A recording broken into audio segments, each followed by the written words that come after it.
cardiologia veterinária volante. Então, assim, minha rotina tem um pouco de tudo, e eu vou tentar abordar um pouco de tudo isso que eu vivo no meu dia a dia para conversar com vocês. Tentei fazer uma palestra bem ilustrativa, enfim, para ficar bem mais fácil de entender, mas algum termo técnico, alguma coisa que vocês não consigam entender o que eu falei, ou se eu falei muito rápido, aí eu estou à disposição no final da aula para conversar com vocês.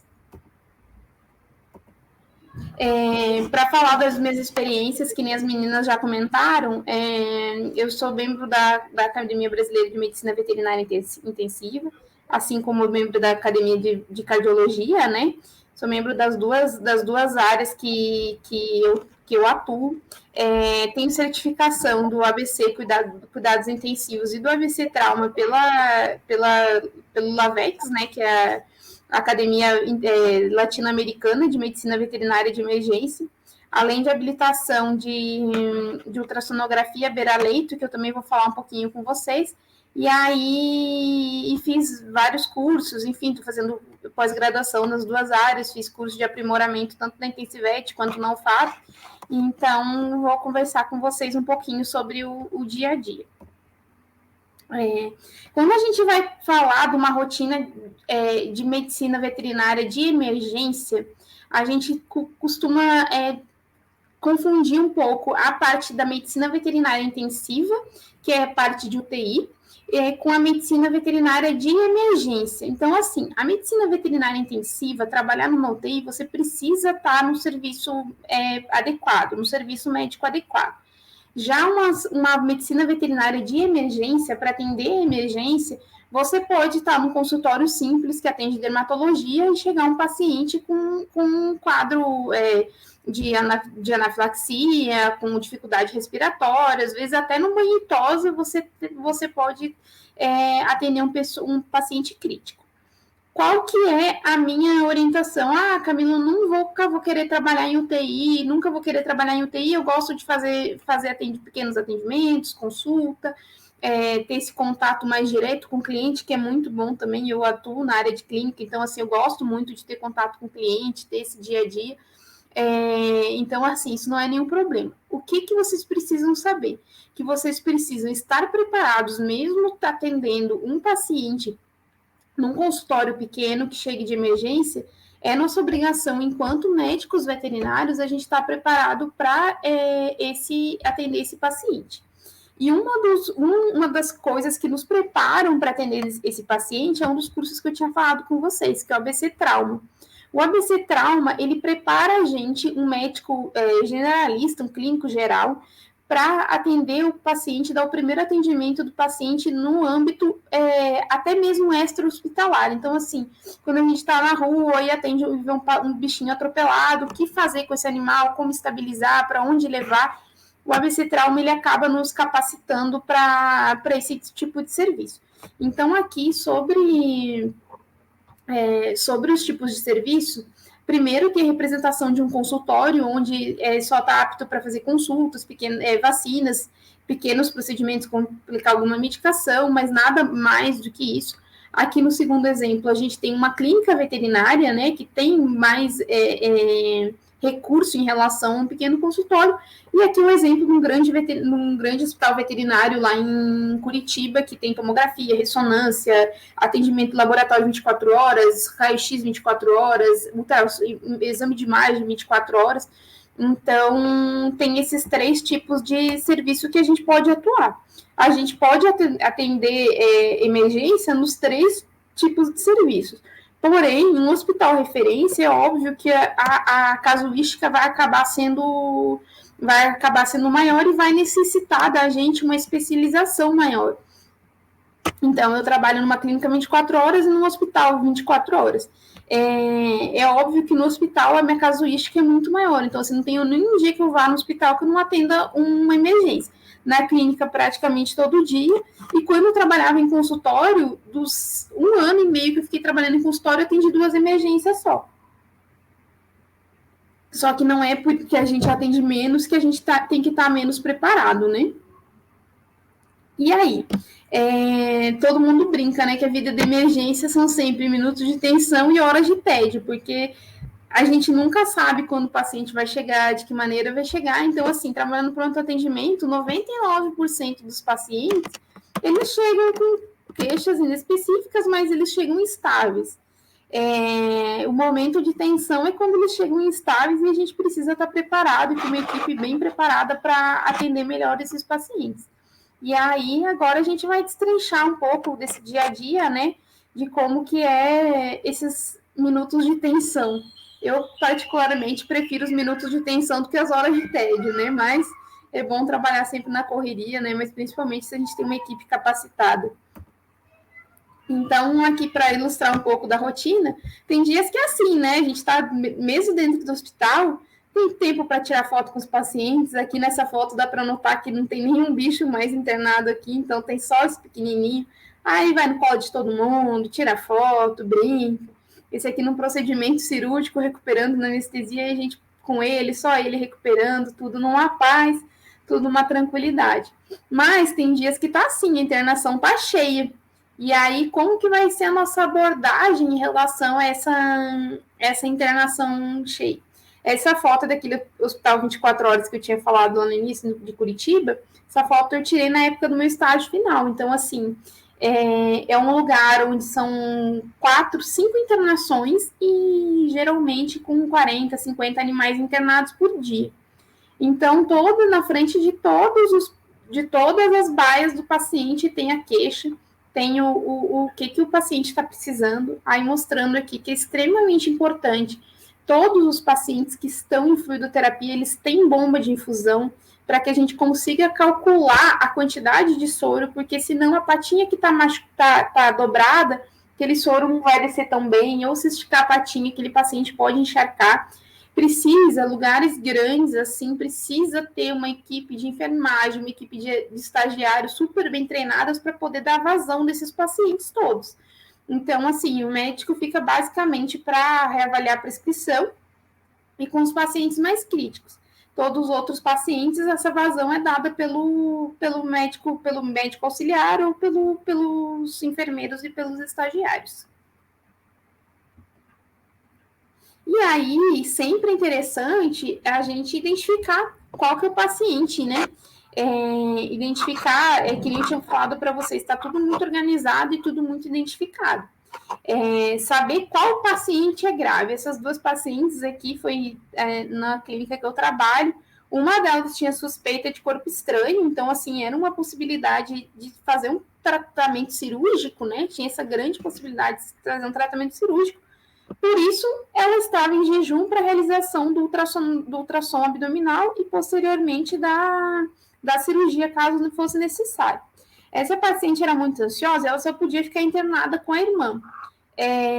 Mas aqui, além da placa de jejum, que a gente não sabe qual das duas está em jejum, a gente não sabe qual o paciente. Então, assim, é crucial que seja identificado esse paciente, o que está acontecendo com ele, quais que são as prioridades desse paciente. Aqui dá para ver que, além do prontuário, né, que está aqui com o paciente, todos eles têm etiquetas para identificar quais são as necessidades que esse pacientinho tem. Então, assim, você pode identificar em forma de etiqueta, pode fazer uma série de identificações em relação a isso, mas esse paciente a gente precisa saber que paciente é esse e quais as diferenças que eles têm.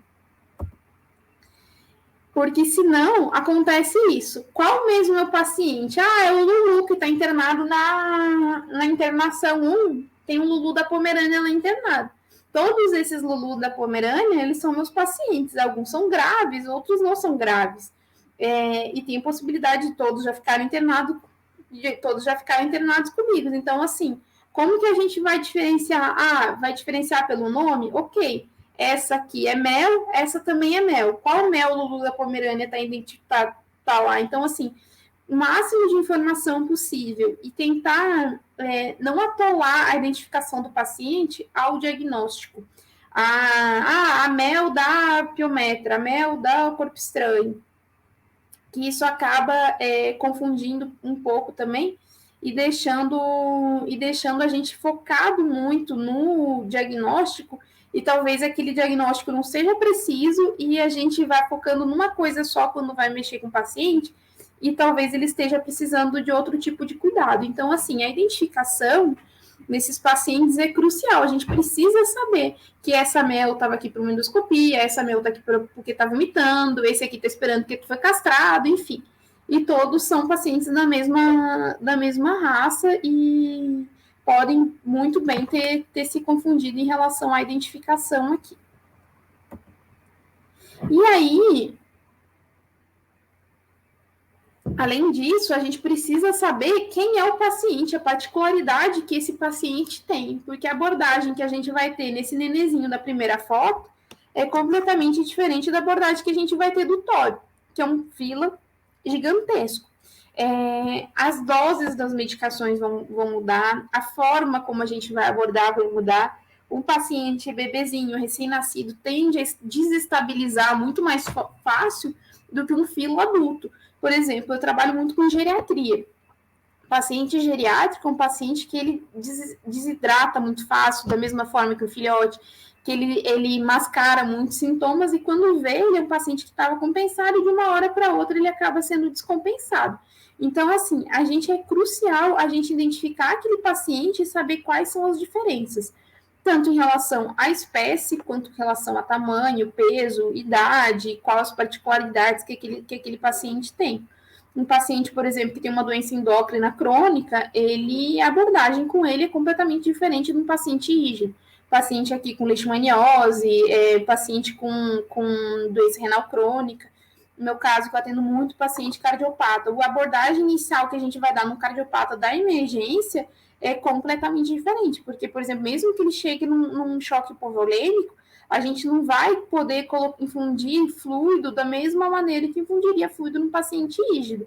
E isso é extremamente importante para a gente ter noção e começar a entender as particularidades fisiológicas de cada um. Então, assim, cada paciente ele é único e cada paciente ele tem um histórico, e por isso é tão importante a gente saber o histórico daquele paciente, o que está acontecendo. Então, assim, às vezes a gente subestima escrever em prontuário as coisas, o dia a dia do paciente, como que está a evolução, só que é crucial para a nossa conduta ser uma conduta tecnicamente embasada e que esse paciente consiga melhorar. E aí, o paciente melhorando, para a gente vai ser sempre um melhor desfecho, né?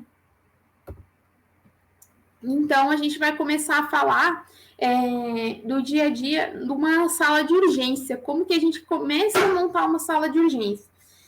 A sala de urgência precisa ser montada só no hospital, só numa clínica 24 horas? Não. Essa sala de urgência, o mínimo de urgência, o mínimo de controle de um paciente de emergência, a gente precisa ter até mesmo no consultório menor. Por quê? Porque no dia a dia, o dono do paciente, ele está acostumado a ter você naquele clínica pequena, naquele consultório pequeno, como referência como médico veterinário. Quando acontecer qualquer coisa com com o animalzinho dele, ele vai correr para você ir buscar, para você dar o primeiro atendimento. Então, a gente precisa ter tudo de forma esquematizada, tudo de forma organizada. Eu preciso ter um ventilador mecânico no pet shop? Não, porque a gente tem hoje em dia recursos de encaminhar, inclusive aqui em Brasília a gente já tem ambulância para encaminhar os pacientes. Só que a gente precisa estar com esse paciente vivo e estar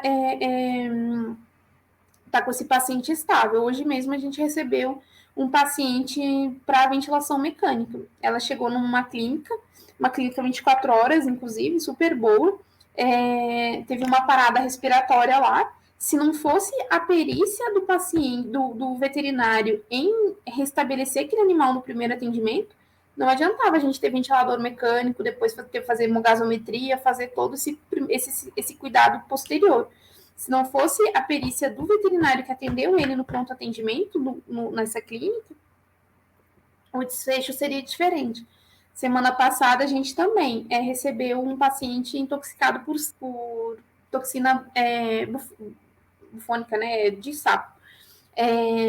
Ele foi atendido numa clínica veterinária também, e aí precisou ficar na ventilação mecânica e foi encaminhado para o hospital que eu trabalho. Nesse primeiro atendimento, ele teve uma parada respiratória, ele chegou no hospital entubado com ventilação manual, né? Se não fosse o veterinário ter feito o primeiro atendimento bem feito, esse paciente tinha vindo a óbito. E o cachorrinho já está ótimo, já está em casa, precisou ficar 24 horas na ventilação mecânica, a gente já fez o desmame, o cachorro já deu alta e está super bem. Então, assim, a gente precisa ter noção dessa organização, noção de tudo o primeiro atendimento, mesmo trabalhando em lugares pequenos. E aí, o que a gente vai precisar ter nessa primeira sala de urgência? A gente sempre baseia nosso primeiro atendimento no que a gente fala que é o ABC.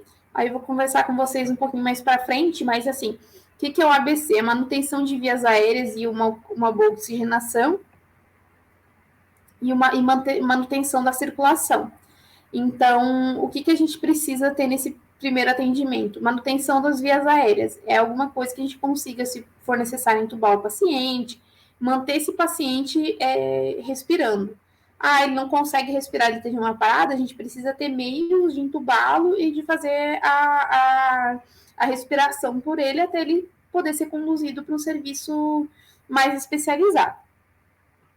Oxigenação, né? Oxigenoterapia seria muito bom ter em todos os lugares, porque geralmente quando eles chegam, independente da causa, o oxigênio é sempre uma demanda muito grande desses pacientes, às vezes até mesmo por consumo. Então, assim, o animal está com dor, está ventilando mal, e aí tem um consumo maior de oxigênio por isso, não está conseguindo fazer direito às trocas. Então, o oxigênio sempre seria interessante e a gente ter na nossa sala de atendimento. Ventilação positiva, como um AMBU, meios para ter um acesso vascular, então, assim, fazer um acesso de emergência para caso precise administrar algumas drogas, alguma fluidoterapia, o mínimo de controle de hemorragias, por exemplo, chegou sangrando, fazer uma bandagem compressiva, e aí, mais para frente, né, que isso seja fácil, ter uma monitorização cardiovascular e uma cirurgia de urgência ou de emergência.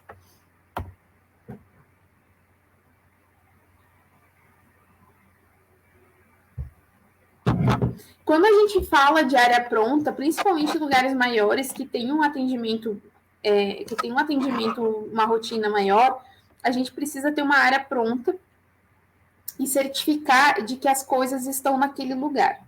Então, sempre ter uma mesa de emergência desocupada, de preferência que ela já tenha o peso do animal na mesa, porque não adianta nada eu ter tudo pronto, mas terem tirado a pilha do laringoscópio, por exemplo, para usar no otoscópio, porque estava sem pilha no local.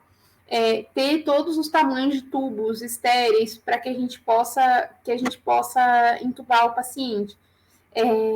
Ter, assim, esses tamanhos de tubo, por exemplo, a gente precisa conferir, fazer uma conferência diária ou toda vez que abre o carrinho ou a mesa onde eles estão. Como que a gente conseguiu esquematizar isso lá no hospital? Existem 2 tipos de lacre. Quando ele foi inspecionado, quando aquela mesa foi inspecionada, o lacre é amarelo. Quando depois que a gente abriu e precisou usar na emergência, a gente lacra com um lacre vermelho. Sabe que toda mesa, todo carrinho que tiver com lacre vermelho, ele é um carrinho que foi mexido. Ele é um carrinho que precisa ser reinspecionado para ver o que está faltando. Porque se daqui 5 minutos chegar uma nova emergência, o tubo que foi usado para a primeira emergência não vai mais estar disponível. Como eu falei, laringoscópio, sempre revisado se tem pilha, se tem todos os tamanhos das lâminas. Porque, que nem eu tinha falado lá na frente, a gente pode ter atendido um cachorro muito pequeno e pode ter atendido um cachorro enorme. Então, isso que a gente precisa reavaliar e fazer. Falando em outros animais, por exemplo, gatos. Sempre ter cuidado, porque alguns animais podem vir com fel e outros animais não. Então, assim, se a gente quer animar o paciente já é sabidamente fel, o ideal é que seja tudo preparado para ele. E esses tubos aqui que a gente entuba o paciente, eles são descartáveis. É inadmissível que a gente use o mesmo tubo para um outro paciente. Quando você vai fazer uma cirurgia, quando você vai fazer qualquer procedimento, aquele tubo é usado só em você para não acontecer risco de contaminação. Não tem por que na medicina veterinária ser diferente. O preço de um tubo desses é praticamente o mesmo preço de um catéter. Então, assim, não tem desculpa hoje em dia da gente reutilizar. E aí,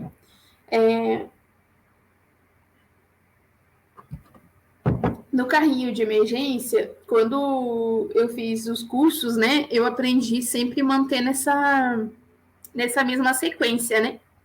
Primeira gaveta ser de via aérea, segunda gaveta ser de acesso vascular e a terceira gaveta ser dos fármacos. Para ser uma coisa contínua, né? Para ser um esquema contínuo. Hoje a gente trabalha com uma enfermeira lá no hospital e ela nos ensinou a inverter. Por quê? Para as drogas ficarem na de cima, que fica mais fácil o acesso.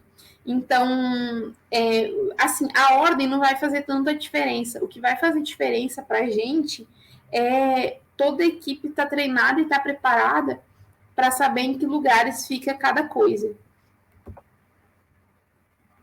Aí aqui são exemplos de gavetas, né, com fármacos, a organização. Aqui, essa gaveta aqui é o sonho de consumo de todo mundo, porque está tudo identificado e fica fácil de contar. Aqui está organizado mais ou menos. E outra coisa que é importante a gente sempre lembrar, quando for organizar essas gavetas, se você começar a botar muita ampola de uma droga só junto, aí fica difícil da gente ler, da gente... Então, assim, tem que ser tudo da forma mais fácil para a gente ter o acesso. E aí, que nem eu tinha falado para vocês, a equipe é fundamental no sucesso do paciente. Então, assim, essa equipe precisa ter treinamento repetitivo. O que a gente preconizou lá no hospital foi que toda semana tanto a equipe de pronto atendimento, que é a equipe de consultório, quanto a equipe da internação tenham treinamentos semanais com o chefe de cada equipe, né? Para que quando esses pacientes cheguem, toda a equipe está preparada e está pronta para atender esse paciente. Então, uma das coisas que a gente se baseia muito é o guia de atendimento de UTI, né, que é prevenção de acidentes. Sempre eles terem uma conexão da equipe. Então, assim, aqui tem o exemplo da minha equipe lá do hospital, na foto de cima, e aqui de baixo, quando a gente fazia residência na UNB. Então, assim, essa equipe precisa estar sempre muito conexa e muito coesa em relação a tudo que vai ser feito, porque não adianta, se eu chego lá 8 horas da manhã, Camila, faço o tratamento do paciente dessa maneira. Às 20 horas, quando alguém vai me render no plantão, fulano chega e faz o tratamento inverso. Isso acaba tendo uma descontinuidade para o paciente e faz com que isso seja um problema, e isso impacta e muito na sobrevida do nosso paciente, principalmente no paciente de UTI. O que a gente fala, né, de cargas exaustivas, principalmente quando a gente é recém-formado, a gente quer abraçar o mundo e quer ganhar R$1 milhão.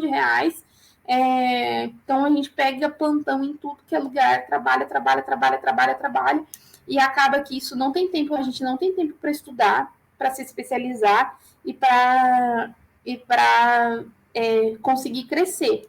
Isso acaba se tornando um ciclo vicioso, porque quanto mais a gente trabalha, mais a gente fica cansado. A remuneração no início de qualquer carreira, né, não só na nossa, ela acaba não sendo tão gratificante, e acaba ficando um ciclo que muitas vezes recém-formados entram em burnout, enfim. O que é a minha dica, assim, para vocês? Trabalhe muito para aprender, a gente precisa trabalhar. Eu sou uma pessoa que trabalho muitas horas por dia, mas tirem um tempo para vocês descansarem a mente, para vocês estudarem, para vocês se especializarem, porque senão, só trabalhando e não especializando a parte teórica, acaba que a gente não consegue crescer. Nem na veterinária, nem na medicina, nem em nenhuma outra especialidade. A ausência da cultura de segurança. Isso é um problema muito grande que a gente tem na medicina veterinária. a gente acha que a gente é super-homem. A gente acha que pode fazer tudo sem luva. Então, assim, primeira coisa que a gente precisa se preocupar é com a nossa saúde. A gente estando bem, a gente consegue cuidar do outro. Se a gente não estiver bem, não consegue cuidar do outro. Então, primeira coisa é isso.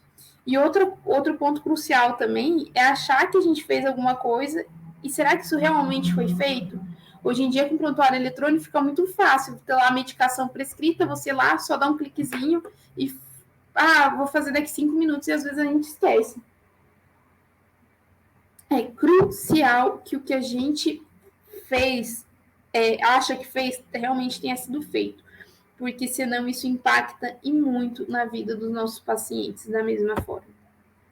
E aí, toda equipe, ela tem que ter um líder que faça treinamentos, que acolha aquela equipe como um todo, e que seja o escudo mesmo da equipe e o ponto de referência, o ponto de base de referência. Isso, inclusive, na hora, por exemplo, de uma massagem, então o líder é quem vai dar as coordenadas e vai ensinar para todos os outros que estão ao redor dele para aprender. Então, assim, nas emergências, né, o líder é quem vai ditar as regras. Se você não concorda com o seu líder, você vai discutir aquilo depois. Poderia ter feito diferente. Na hora vamos ver, na hora da emergência, geralmente, quem tem mais qualificação, né, é quem vai mandar ali no momento e a gente precisa baixar a orelha e responder. E aí, a Sociedade Latino-Americana de Medicina de Emergência, né, ela tem as guias, né, de como a gente deve se portar. Então, assim, de como fazer uma massagem, uma SCP, que a gente usa, inclusive, o guia do Recover, né, para quem não teve acesso ainda ao Recover, é o guia mundial de reanimação cardiopulmonar. Quem não tiver, inclusive, ele é feito em 7 partes, uma das partes, inclusive, é a parte de resumo, digamos assim, ela é em português. Então, quem não tiver inglês tão fluente, é fácil de ler para pelo menos ter uma noção, e é extremamente crucial que seja lido antes da pessoa se formar, ou mesmo assim, entre você entrar no estágio, porque quando chega um paciente em parada cardiorrespiratória, você precisa saber como que você vai agir naquele momento. Então, o VEXA, ele nos dita, né, em relação às vias aéreas, como deve ser feito, uso de desfibrilador, oxigênio, e quando o paciente deve ir para a ventilação assistida.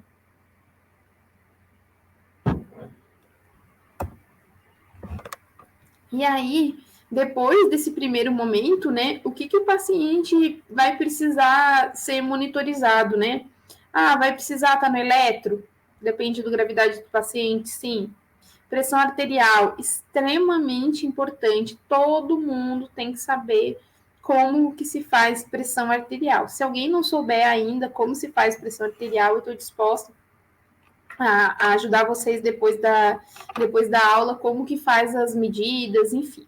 Basicamente, esse bebezinho aqui é um exemplo, a gente pega um manguito, e esse manguito tem que ser 40% do diâmetro do bracinho dele, um pouquinho embaixo do coxinha a gente vê o pulso, aperta o esfígmo, quando o pulso para de ouvir, a gente vai começando a soltar devagarinho, até a gente voltar a ouvir o pulso. Se voltou a ouvir o pulso em 100, essa pressão arterial sistólica é 100.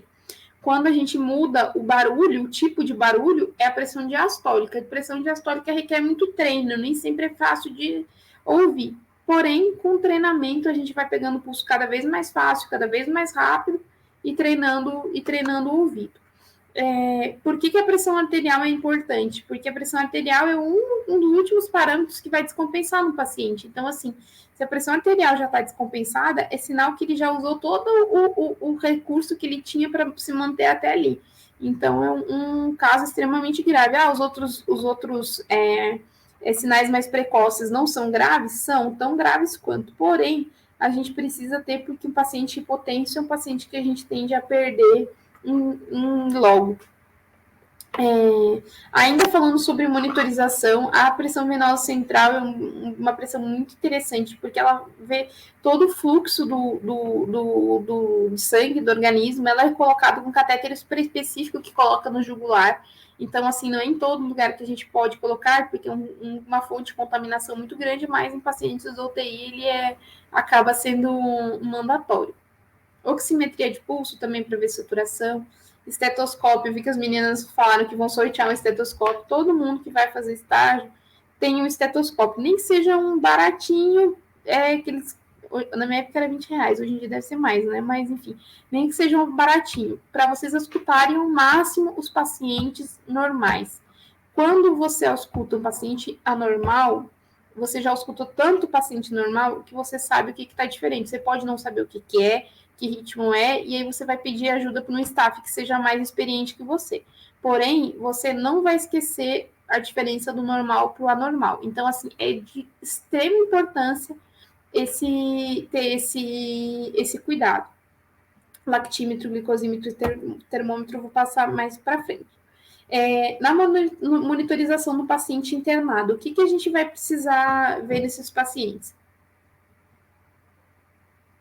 O básico do dia a dia de uma internação é ver hematócrito diariamente para ver se ele está tendo perda de sangue, se está tendo consumo, quando que a gente vai usar os gatilhos de transfusão de sangue. O refratrômetro para ver proteínas, principalmente para ver desidratação, né? Aqui em Brasília a gente tem um grande problema da leishmaniose, que ela deixa as proteínas mais altas, então elas acabam nos mascarando muito. Mas eu lembro que quando eu fiz estágio lá em Curitiba, lá praticamente não tem leishmaniose. E aí a gente fazia hematócrito, fazer esses 4 exames dos pacientes internados diariamente. E aí a gente baseava muito a meta de fluidoterapia baseado nas proteínas em relação à desidratação. O lactato para ver índice de baixa perfusão e a glicemia, porque paciente hipoglicêmico também é um paciente que vem a óbito mais, desencadeia convulsão, é um paciente que pode estar séptico, então a gente precisa estar de olho.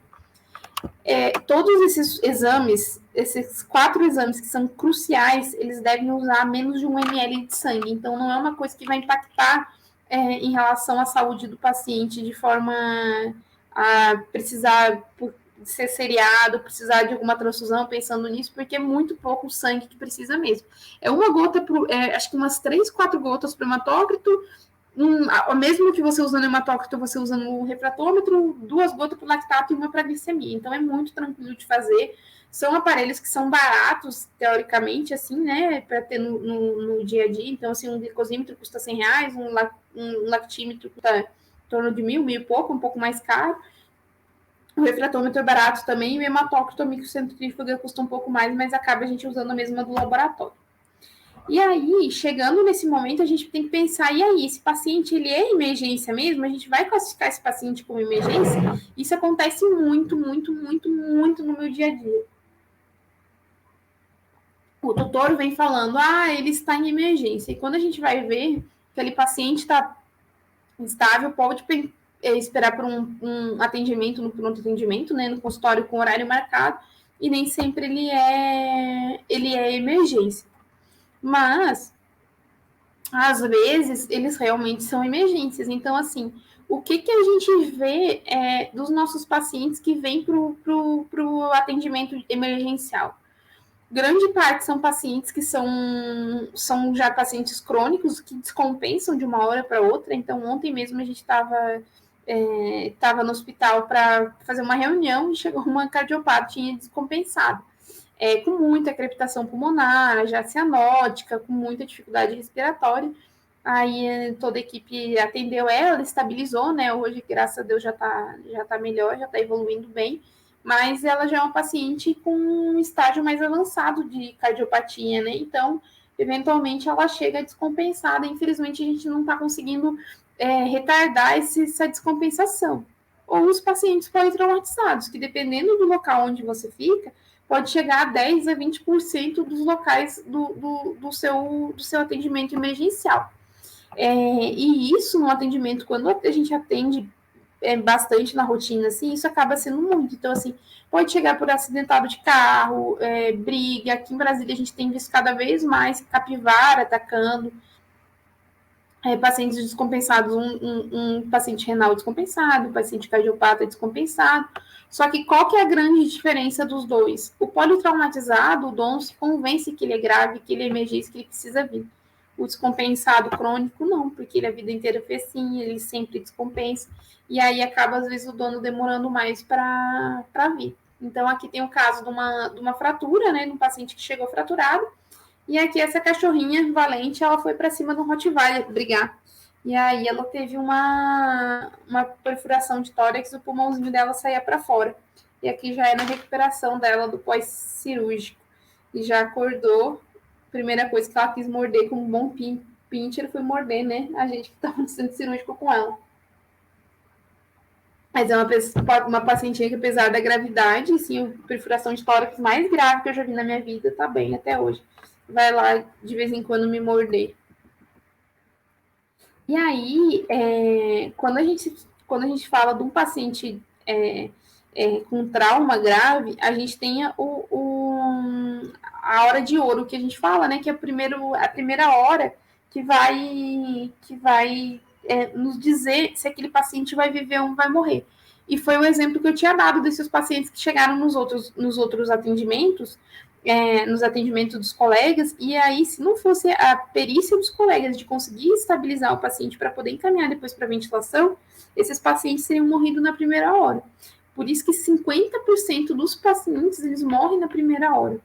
Eles podem morrer ou por descompensação de vias aéreas, né, ou pela baixa do débito cardíaco, então, assim, descompensação de via aérea, um pulmão perfurado, uma obstrução por sangue, ou débito cardíaco por falta de sangue, por algum outro motivo. E aí, cabe a nós, veterinários, tentar trabalhar na prevenção. Então, assim, sempre quando a gente for atender aquele pacientinho na primeira consulta, aquela história, não andar sem coleira, porque 99% dos pacientes que chegam atropelados sem cano, sem coleira, o dono fala a mesma coisa sempre. A vida inteira ele andou sem coleira. Hoje eu não sei o que aconteceu, que ele fugiu.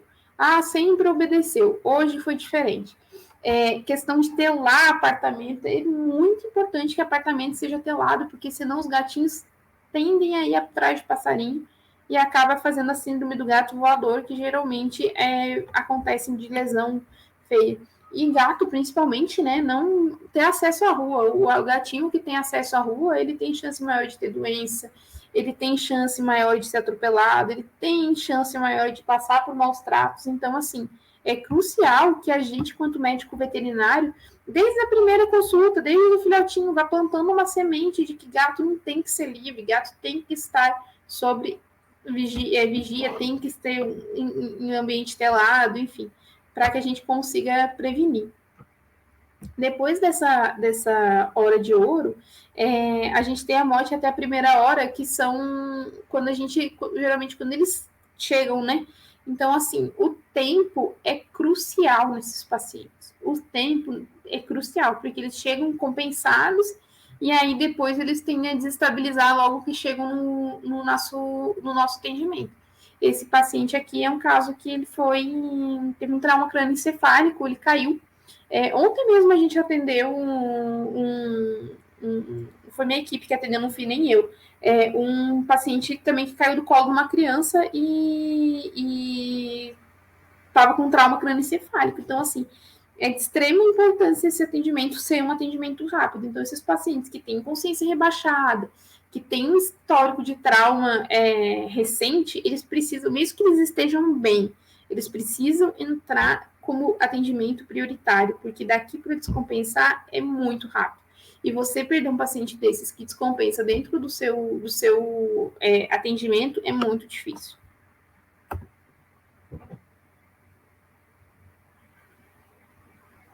E aí, falando ainda, né, esses outros 20% dos pacientes, a perda deles acaba sendo depois, quando são pacientes que são negligenciados. Então, que nem eu conversei. Se você não der o primeiro pronto atendimento bem dado para o paciente, ele vai evoluir para uma insuficiência renal, ele pode evoluir para uma sepse devido à inflamação que o trauma gerou. Então, assim, a gente tem que ter uma abordagem muito, muito, muito detalhada, muito minuciosa mesmo, que seja um pacientinho assim. Esse pacientinho tá bem. Você olha para ele está balançando o rabinho. Balançar rabinho não quer dizer nada. Não quer dizer nada. Às vezes o paciente está morrendo e está balançando o rabo porque é um labrador. E o labrador balança o rabo. E é isso. Então, a gente precisa ter esse cuidado com o paciente que não está aparentando gravidade. Esses pacientes são os pacientes que se perdem ao longo dos dias e que, infelizmente, se o pronto atendimento não for bem dado, não for bem executado, não for negligenciado, eles acabam falecendo. O primeiro contato, geralmente, é pelo telefonista, né? São eles que recebem o primeiro contato do tutor falando com o paciente. E aí, o que é prioritário?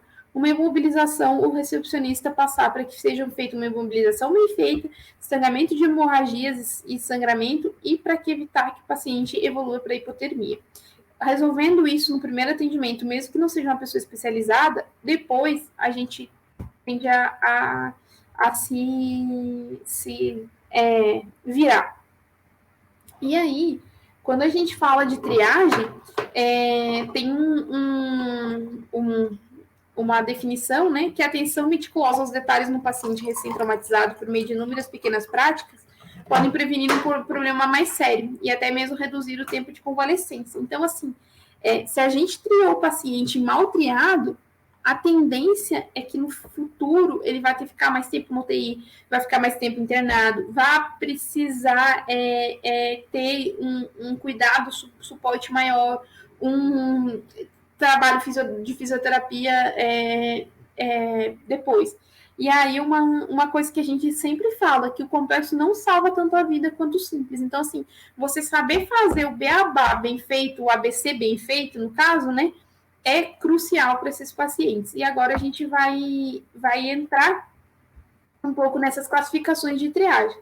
Então, a gente precisa, na nossa triagem, né, no nosso pronto atendimento, separar se é aquele caso crônico que descompensou, se é um paciente que está de rotina, de hora marcada, e classificar esses pacientes para triagem.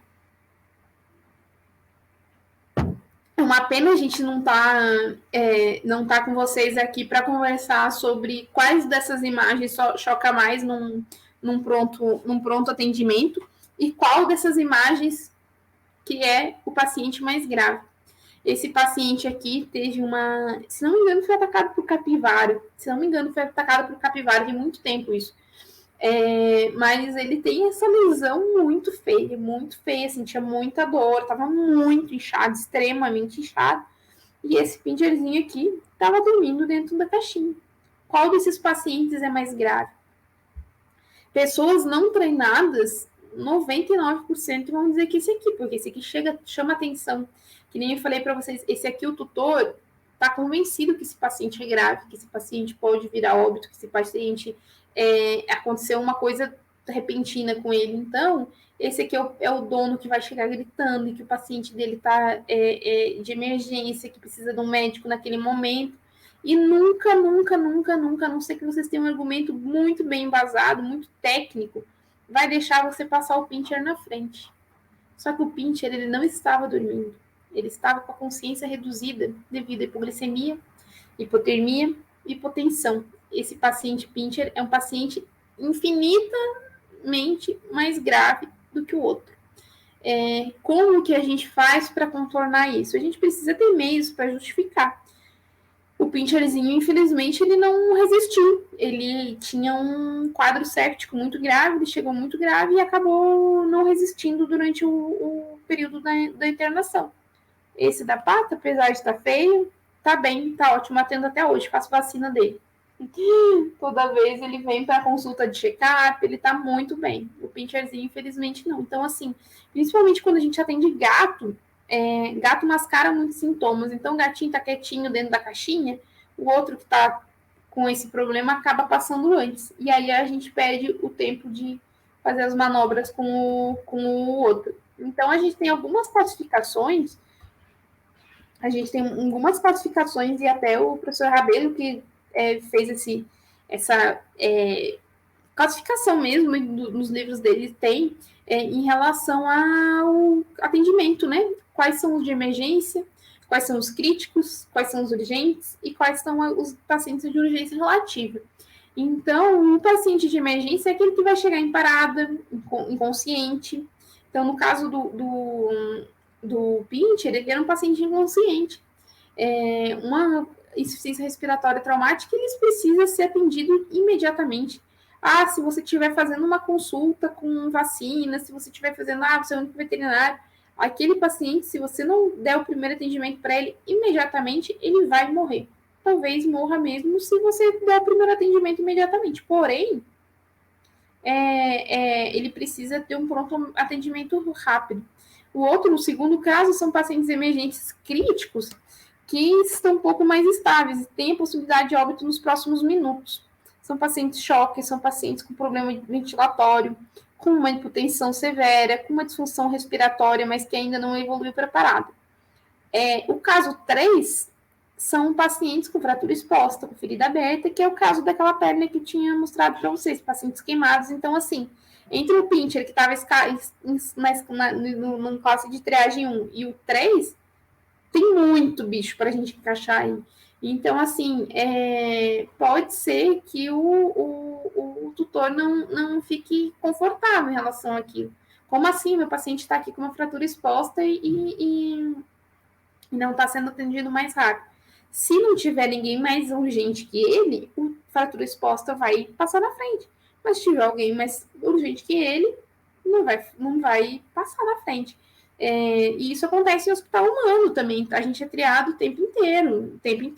Eu lembro quando eu fraturei o braço, eu quase tive fratura exposta. E eu fiquei muito tempo esperando, porque tinha alguém mais grave que eu para ser atendido no pronto atendimento. Então, a dor é difícil, mas a gente espera um tempo porque esse paciente está estável. E aí, o 4, que são urgências relativas, né? São pacientes com anorexia, vômito, apatia. E lembrando que se ele já tiver algum sinal de choque oculto, né? Que a gente fala, que é quando tem algum episódio de vasoconstrição no organismo, ele já sobe para classe 3. Então, paciente com choque oculto é classe 3. Então, é aquele paciente que está... O 4 é aquele paciente que não está tão legal, mas que ainda está bem encaminhado. E aí, o que a gente precisa do classe 1? Praticamente como tratar uma parada cardiorrespiratória, porque vai ser um paciente hipotérmico, paciente consciente, paciente com midríase, que o batimento não está batendo. Então, eu sempre conto desse episódio, quando eu estava fazendo residência na UNB. A tutora chegou na maior tranquilidade com o cachorrinho dentro da caixinha, e a minha colega fazendo a triagem com ela. Falou, o que aconteceu? E ela falou, ele não tá comendo, não tá mais levantando, agora parou de respirar, nessa tranquilidade. Aí ela já pegou, já olhou o cachorro, e tinha parado de respirar mesmo, ela já pegou o cachorrinho, correu lá para dentro, emergência. Só que aí ele já tinha parado. Então, assim, se ela tivesse talvez feito uma abordagem diferente, olhado para o ventilatório do animal e já visse que ele não estava respirando, já não tinha poupado toda essa explicação da tutora e talvez a chance dele sobreviver seria maior. Pode ser que não sobrevivesse, mas a chance é maior. Então, quando você vai fazer a triagem, a primeira coisa que você precisa bater é como está o padrão respiratório. Depois do padrão respiratório, vem todo o resto.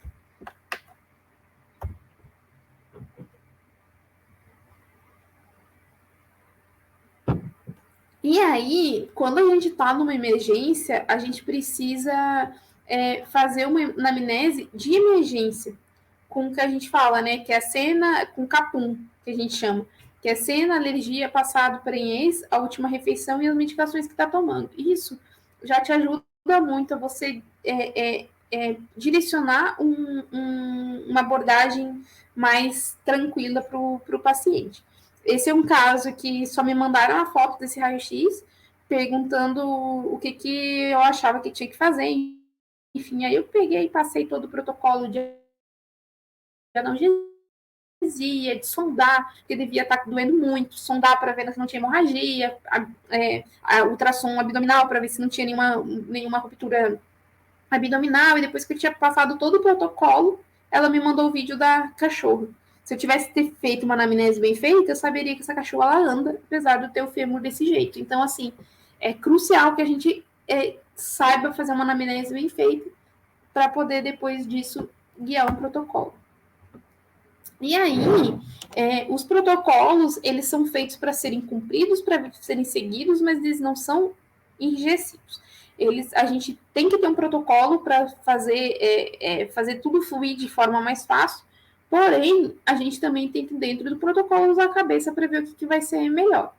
Em relação ao tratamento vezes diagnóstico. O diagnóstico, a gente tem 24, 48 horas para dar para aquele paciente. Então, assim, quando você pensa já num diagnóstico específico, você está fechando a possibilidade para um mundo de coisas que pode acontecer.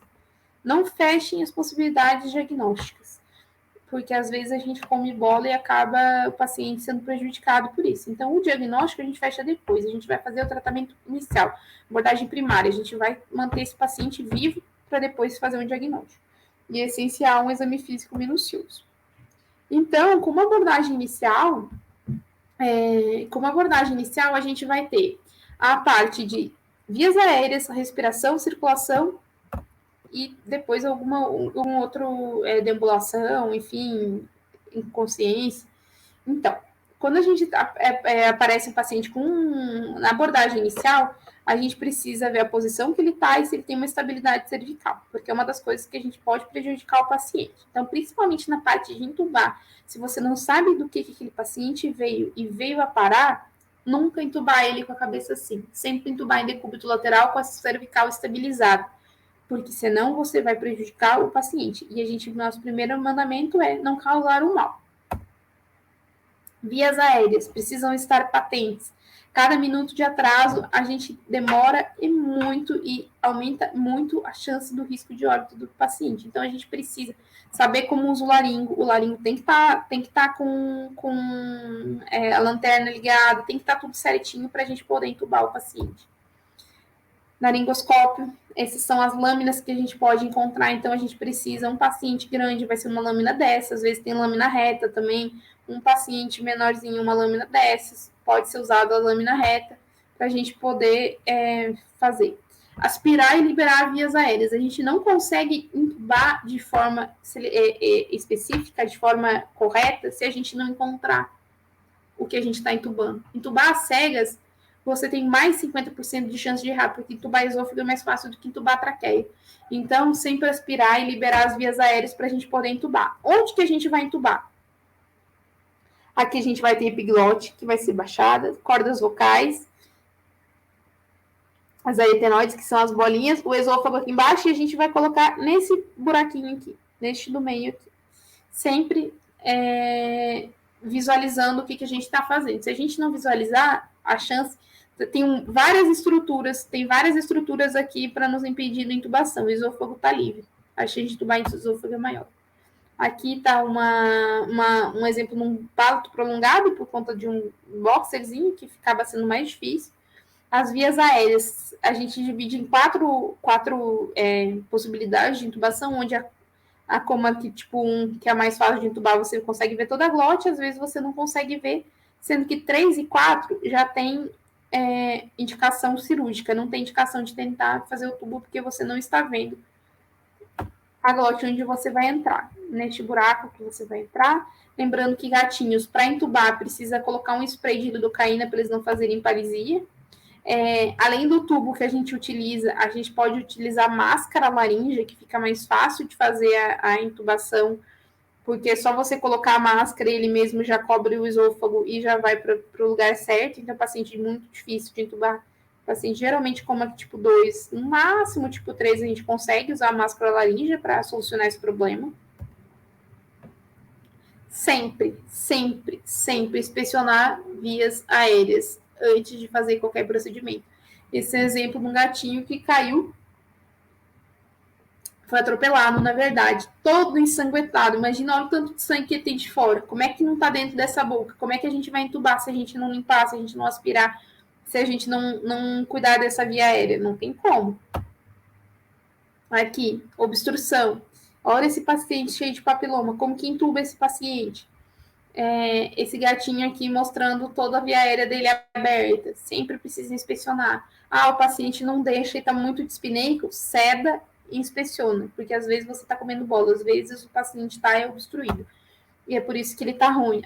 Geralmente quando tem sangue, assim, ou que nem nesse caso aqui, procura de onde vem o sangue, porque de algum lugar está vindo, não vai aparecer do nada.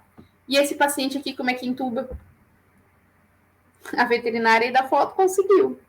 A veterinária da foto conseguiu, mas é uma gengivite que acabou evoluindo para uma baita de uma inflamação na boca dele inteira. Então, assim, é um coma que tipo 3 não tinha nem indicação de passar tubo, mas ela conseguiu, uma veterinária super experiente, conseguiu entubar para poder fazer o tratamento desse paciente.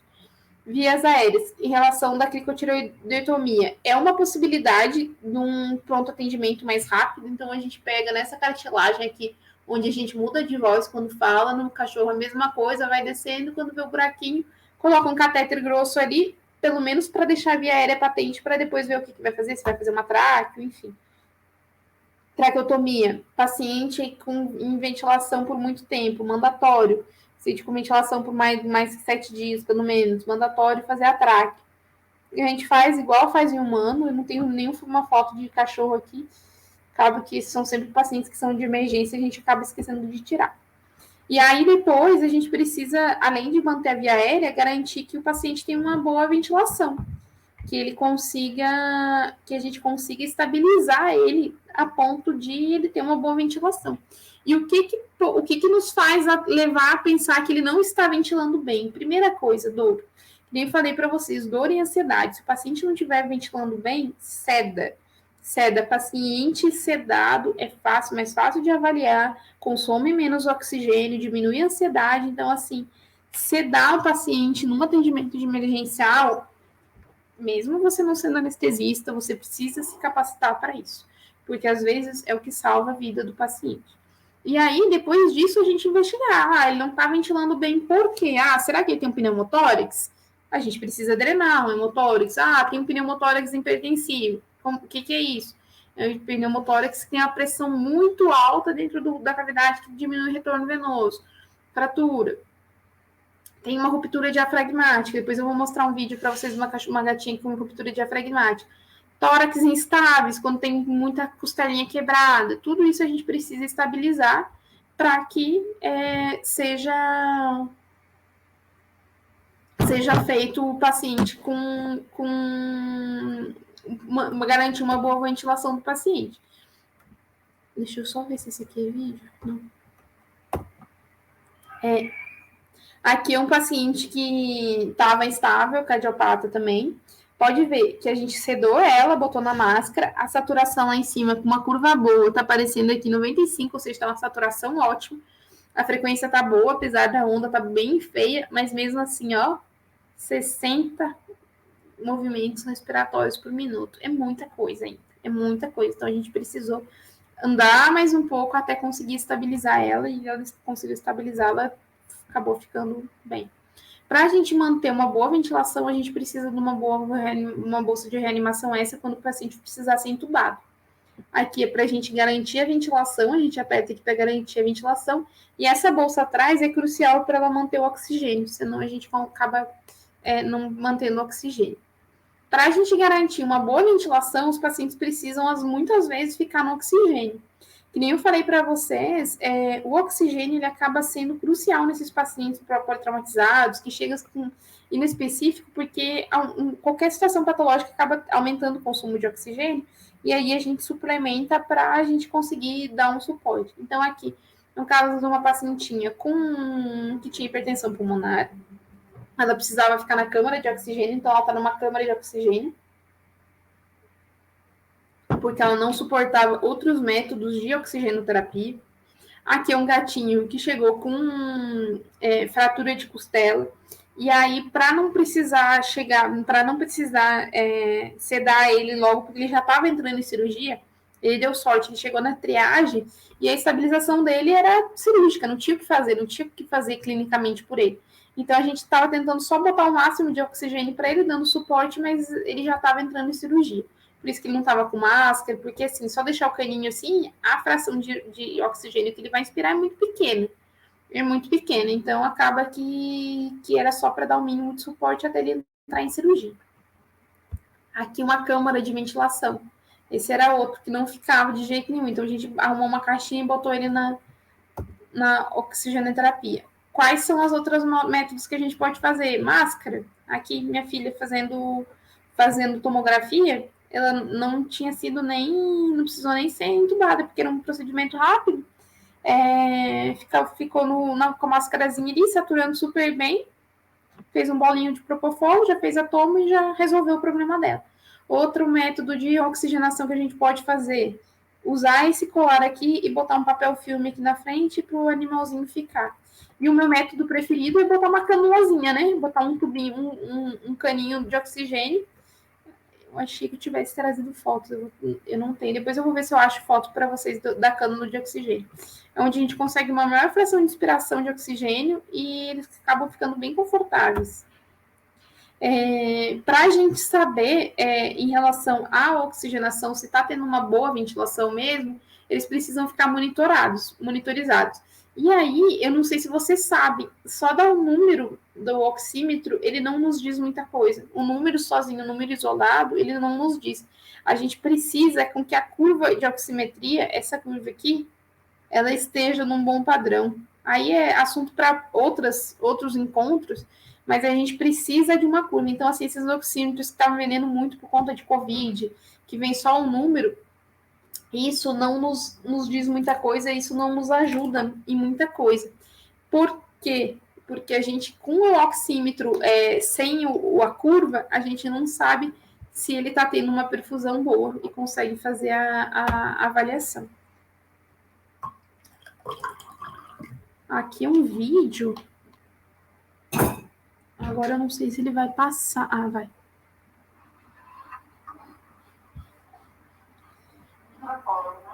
É uma gatinha respirando de boca aberta.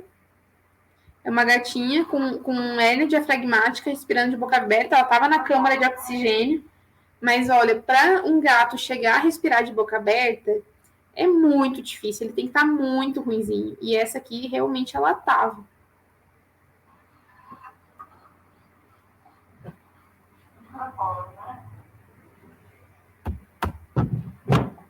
E aí, ainda falando sobre a boa ventilação, às vezes é necessário a gente drenar esse tórax, ou com líquido, ou com ar, com alguma coisa que tem ali.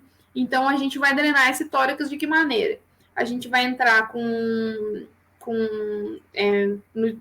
entre o nono e o sétimo espaço intercostal e vai colocar uma agulha ou uma seringa. Esse caso específico, a gente precisava drenar tanto ela que ela já estava com um dreno.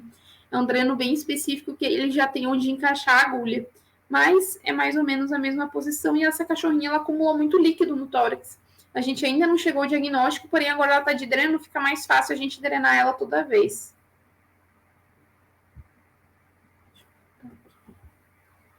Deixa eu ver se ele vai passar, senão eu passo para vocês no final da aula.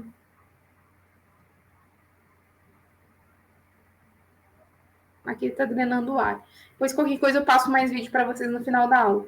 E aí, a gente já visualizou o A, se está tendo via aérea patente. Já visualizou o B, se o paciente está tendo uma boa ventilação. Agora, a gente vai para a circulação. A gente só vai inverter essas ordens quando a falha, parada respiratória, for de origem circulatória, ou seja, é uma arritmia grave ou com uma hemorragia intensa.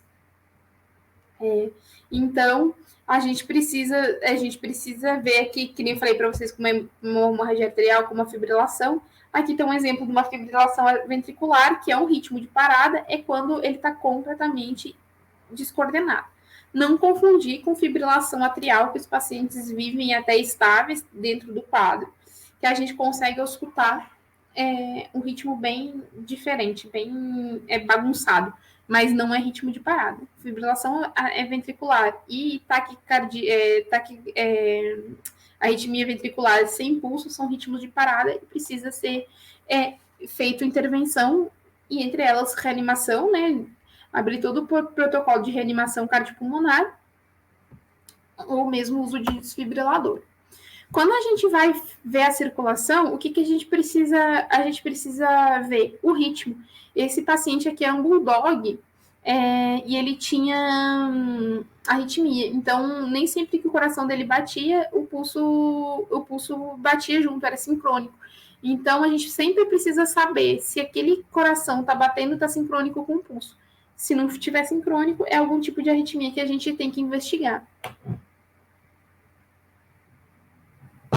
Frequência cardíaca, extremamente importante, tanto para bradiarritmias, então paciente que tem uma frequência cardíaca muito baixa, é um paciente que pode estar impreparada também, está evoluindo para uma hipóxia e está impreparado, ou mesmo uma frequência cardíaca muito alta, uma frequência cardíaca arrítmica alta, a gente precisa estar preparado. Em relação aos sons, tanto o som pulmonar quanto o som cardíaco.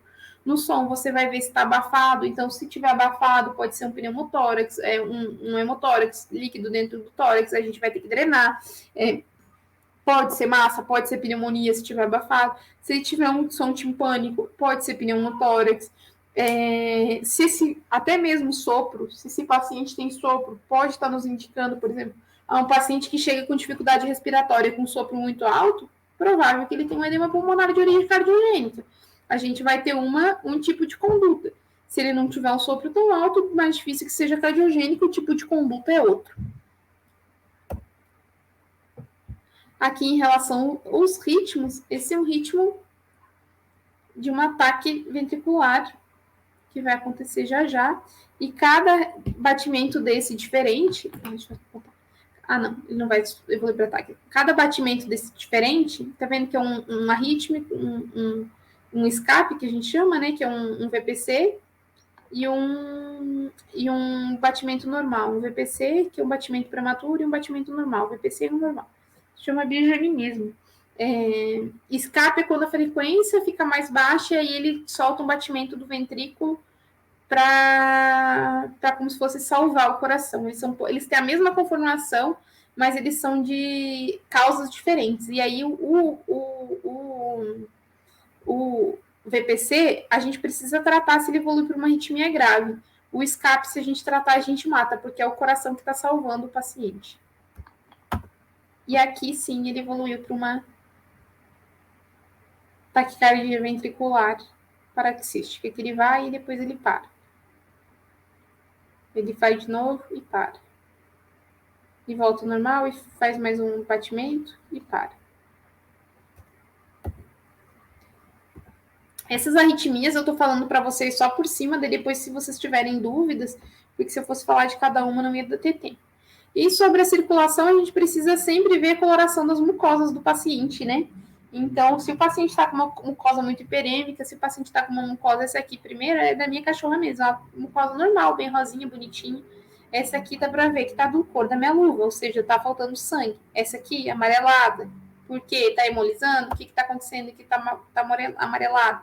Hemorragia. O quanto de sangue que esses coitados perderam para cá, ó. Isso tudo tem que ser considerado, mesmo que não precise abrir para estancar sangramento, enfim. Essa hemorragia tem que ser considerada, porque isso vai ter um potencial inflamatório gigantesco no paciente e a chance dele evoluir para uma inflamação generalizada, para uma sepse depois é grande.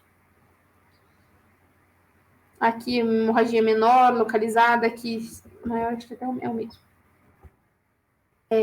E aí, quando a gente fala de circulação, o que a gente precisa fazer? Manter um acesso vascular, uma punção eficiente, se for necessário, fazer uma dissecção de veia ou fazer uma intraóssea para manter a fluidoterapia, se precisar, transfusão, enfim. E lembrar que pacientes vasoconstritos, eles também tendem a ficar com a mucosa mais esbranquiçada. E pacientes vasoconstritos são pacientes que estão em choque oculto, que a gente fala, que ele vai descompensar já. A gente precisa ver.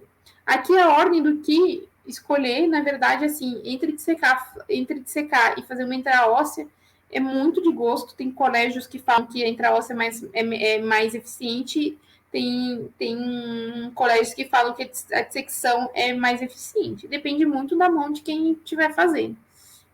Mas prioritariamente usar a cefálica e depois usar as outras circulações, os outros pedidos.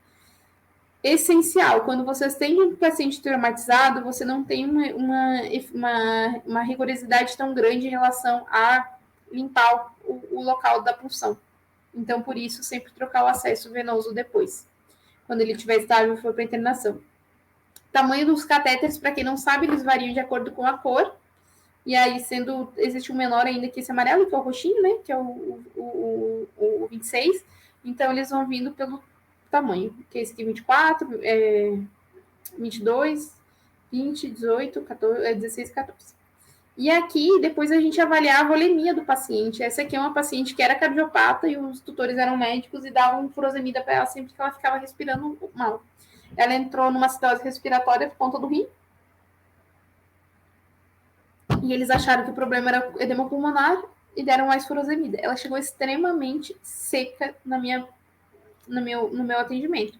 E aí, quando eu atendi, a primeira coisa que eu atendi, que era cardiopata, mas que estava precisando de volume, estava hipotensa, fiz um volume em um tempo muito maior e liguei para conversar com os tutores, 2 cardiologistas e um intensivista. Queriam me matar, falaram assim, meu Deus, você vai matar nosso cachorro, porque você estava dando volume, ela é cardiopata. Eu falei, gente, eu sei, mas isso é uma informação, o resto a gente precisa saber a avaliação do paciente como um todo. Depois ela estabilizou o rim, estabilizou o coração, mas ela estava precisando naquele momento volume. Ela estava extremamente seca, bichinha. Esse paciente precisava de sangue. Assim que foi feito o sangue, acordou e ficou super bem. Depois ele foi melhorar. Quando a gente fala de circulação, a gente precisa ver se ele tem um choque oculto. E aí, uma das maneiras que não vai nos informar é o tempo de preenchimento capilar. Então, se o tempo de preenchimento capilar estiver muito alto, a gente sabe que esse paciente vai estar em choque oculto. Esse pacientinho aqui está com a mucosa da cor da minha luva e ele não estava anêmico. Era tudo questão de choque. Depois que a gente estabilizou, se não me engano, era piométrico. Depois que estabilizou, o TPC voltou ao normal. E ainda falando da circulação, às vezes tem alguma coisa comprimindo o coração. E a gente vê aqui esse coração flutuando no meio de um tanto de líquido que está tendo. É de uma pacientinha que eu fiz esses dias, depois de drenar, ela ficou bem. E aí, depois que vem para a parte circulatória, a gente vai ver a questão da deambulação, avaliar estado de consciência. Às vezes ele não está deambulando por causa de uma fratura, como essas, às vezes é um trauma mesmo. Então, assim, se for um paciente traumatizado de coluna, a gente precisa estabilizar. Então, assim, estabiliza na maca. Ela tinha tido uma fratura, essa minha paciente aqui tinha tido uma fratura bem aqui, então estabiliza na maca para andar. Além disso, né, quando tem parada, quando precisa a gente fazer a infusão de drogas, então adrenalina é quando tem parada, noradrenalina é quando tem pressão baixa, dobutamina é quando é choque cardiogênico. Lembrar sempre de avaliar a perfusão periférica. Então, assim, o pacientinho está bem aqui em cima da mesa, está consciente, tudo bem, ok. Mas perfusão periférica dele está ok? A gente não pode ter só perfusão central sem ter perfusão periférica. E um dos marcadores é o isolactato. Ele está com a perfusão em todos os membros. Aqui foi uma paciente que teve trombo e acabou necrosando toda a patinha por conta do trombo. Uma das maneiras da gente avaliar a perfusão periférica é com os deltas de temperatura. A gente faz a diferença da temperatura central para a temperatura periférica com um termômetro específico para esse tipo de avaliação. E estando maior que 6,5 a 8 graus, essa diferença de temperatura de um paciente normotérmico, ele pode ser um indicativo de vasoconstrição periférica e com uma má perfusão. E aí, depois que a gente faz toda essa abordagem, primeiro do ABC, para estabilizar o paciente, a gente vai ter a abordagem secundária, que a gente usa esse acrônimo de abordagem mesmo, que é A para ver ar, via aérea, boa respiração, oxigênio, retroperitônio, penino e vulva, para ver principalmente sangramento, dor e desidratação. Então, a gente vai começar a falar dessa parte. O retroperitônio, a gente vai ver hematomas em X, que vai da axila até o umbigo e na região contralateral. E aí a gente pode fazer o uso do fast abdominal para ver se tem algum tipo de líquido livre. Lembrando que o fast ele vai nos dar um indicativo, mas ele nem sempre vai nos falar se tem líquido livre ou não. E aqui é um paciente que chegou de emergência que estava com o corpo estranho obstruído. E aí no fast a gente já viu a obstrução. Esse pacientinho, Era um pacientinho que tinha uma pressão intraabdominal muito grande, aqui não dá para ver tanto, mas ele estava com o abdômen muito abaulado. Era um gatinho de 300 gramas, 400 gramas, a gente drenou 100 ml do abdômen dele. É muita coisa para um filhote, que ele já tinha drenado metade, já tinha ficado mais estável. Dor. Sempre fazer uso de analgesias com hipirona, opioide, infusão contínua, conforme for a necessidade do paciente. A gente sempre passa escala de avaliação de dor. Quem não tiver costume com essas escalas, depois pode me mandar uma mensagem que a gente conversa sobre isso. E que nem eu falei antes, se for necessário, sedação, tanto para tirar o desconforto do animal, quanto para ajudar na dor. Desidratação. Não existe um cálculo fixo de paciente desidratado, é muito difícil a gente falar isso, ele está X% desidratado, porque que nem eu tinha falado lá naqueles primeiros slides, eles vão responder, cada paciente eles vão responder de um jeito.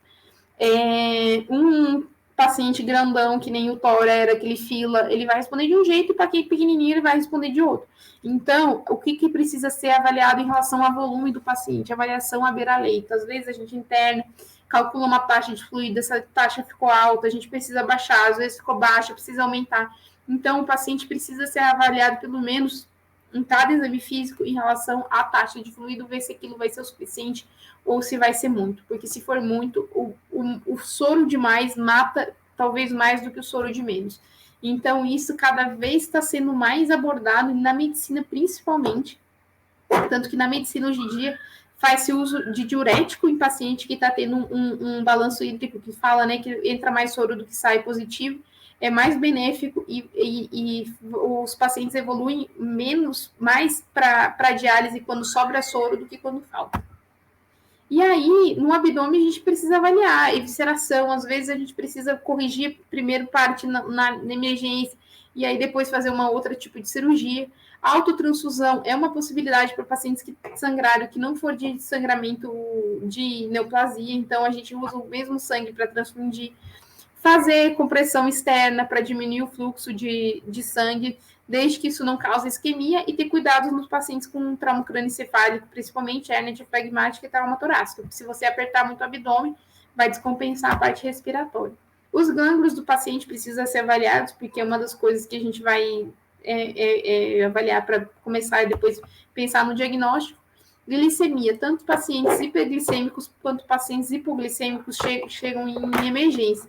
Então, caso de um paciente hipoglicêmico, é o paciente que chega convulsionando porque não está comendo bem, está em sepsis, enfim, tem algum motivo de estar consumindo. O paciente hiperglicêmico é um diabético, cetoacidose diabética descompensada. Então, os dois pacientes chegam em emergência todos os dias para a gente. Então, a gente precisa estar extremamente ligado de sempre olhar esse parâmetro, principalmente para paciente que convulsiona. Avaliação encefálica, ver se o animal está alerta, esse acrônimo que a gente usa para alerta, paciente com alerta, paciente responsivo à resposta verbal, paciente responsivo a estímulo doloroso e paciente que não responde. A gente pode fazer escala de Glasgow adaptada, sempre que possível fazer uma avaliação neurológica completa com um neurologista em pacientes que chegam de trauma. E aí, por exemplo, essa gatinha aqui não era trauma, ela chegou com anisocoria. Era uma efusão torácica. E a tríade de Cushing, para quem não sabe, é sinal de aumento de pressão intracraniana, não tem nada a ver com a Cushing, doença de endócrino, porém são sinais que a gente usa de hiperadreno, de hipertensão intracraniana, que é bradicardia, hipertensão e a alteração do CO2. E aí, nos sinais neurológicos, aqui dá para ver bem um paciente que chegou com anisocoria. Dá para ver bastante a diferença das pupilas, dessa bem pequenininha e outra completamente dilatada. Não sei o que ele tinha, mas ele ficou bem também. Resolveu. E aí depois a gente parte para os membros. Então, assim, que nem eu tinha falado lá no início da aula, um paciente que chega com esse pezinho amputado assim, desse jeito, né? Que foi comido, o proprietário às vezes não vai imaginar que ele não seja emergência. E ele é um paciente que está estável, um paciente que chega assim, com todo a mãozinha necrosada, né? Esse aqui ele prendeu numa armadilha dessas de silvestres e ele acabou perdendo essa mãozinha, mas hoje em dia ele tá bem. Esse casinho aqui de um paciente de ontem mesmo, né? Esse aqui que eu tinha falado para vocês de tempos atrás, esse aqui de ontem mesmo, que chegou com a mãozinha assim e tá prejudicado. Então, assim, vendo é uma imagem feia. É uma imagem bastante feia. Então, assim, às vezes o proprietário pode pensar que é emergência, mas ele não é um paciente emergencial. Ele vai ser a última coisa que a gente vai avaliar, tanto membros como o linho. E aí, depois disso, a gente vai escolher a internação para esse paciente. Será que ele é um paciente que precisa ficar em UTI? Dependendo da gravidade, sim. Será que é um pacientinho que precisa ficar em semi-intensiva? Talvez.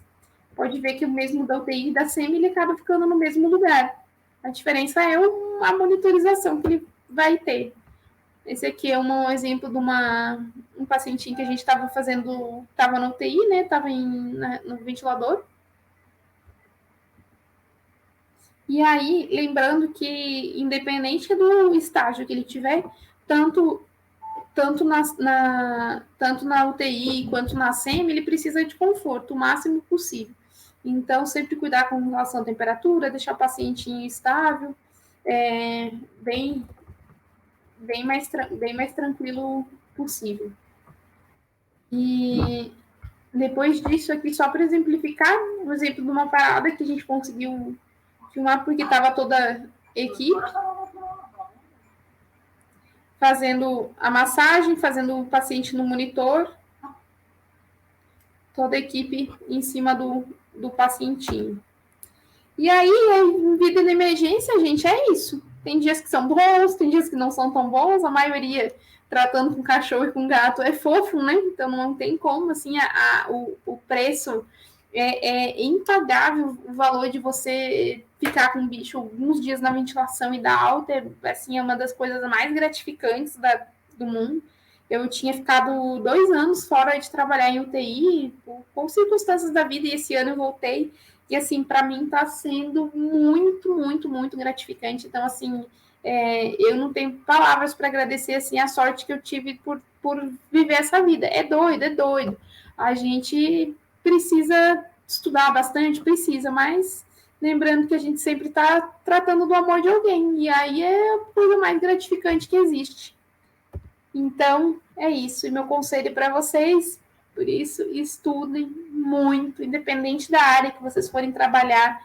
Mesmo, não quero trabalhar com animais, quero trabalhar com inspeção. Quanto mais a gente se aprofundar, quanto mais a gente se especializar, mais o retorno vem, tanto parte financeira, quanto parte de satisfação de encontrar bons lugares para trabalhar. Eu, graças a Deus, tive a sorte de só trabalhar em lugares muito bons. Então, assim, esses são os meus recados por hoje. E sempre fazer o que vocês amam, porque a gente fazendo o que a gente ama não tem preço. Então, aqui é uma foto minha de final de semana jogando bola com uma cachorrinha de um amigo meu. A gente sempre precisa ir atrás disso. Muito obrigada. Vocês têm dúvidas? Então, antes de mais nada, quero agradecer muito a doutora Camila pela disponibilidade em participar do nosso evento. A palestra foi excelente, tenho certeza que agregou muito, né? Todo mundo que está aqui assistindo. Tenho certeza que muita gente aqui da VET tem interesse nessa área. Então, antes de seguir para as perguntas, eu aviso que o link do formulário de presença já está disponível no chat e que também estamos com o tempo corrido, então não dê tempo de responder todas aqui, mas a gente pede para a palestrante responder posteriormente pelo Instagram Sim. da CVET UNB. Então pode Sim. começar. Quem tiver, quem quiser me seguir no Instagram, é meu nome e sobrenome, Camila Becon. É só seguir lá e aí a gente vai conversando e vocês vão vivendo um pouco mais do dia a dia. Tá bom. Primeira pergunta, Ana Lara.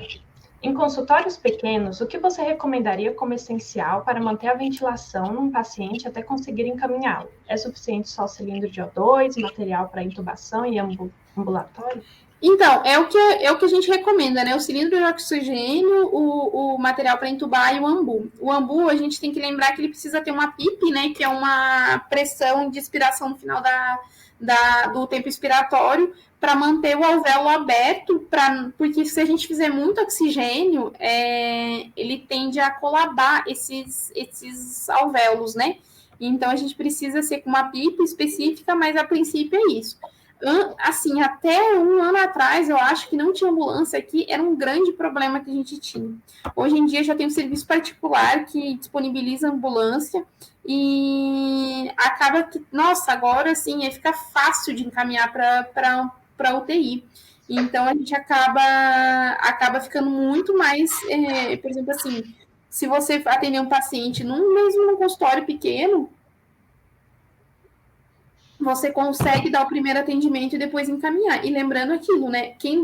A pessoa que der o primeiro atendimento, mesmo sendo um consultório pequeno, ela vai ser crucial, crucial para bom desfecho do paciente. Então, assim, saber entubar e saber manter aquele paciente é indispensável, indispensável, indispensável. Mesmo que você trabalhe num lugar que não tem essa rotina.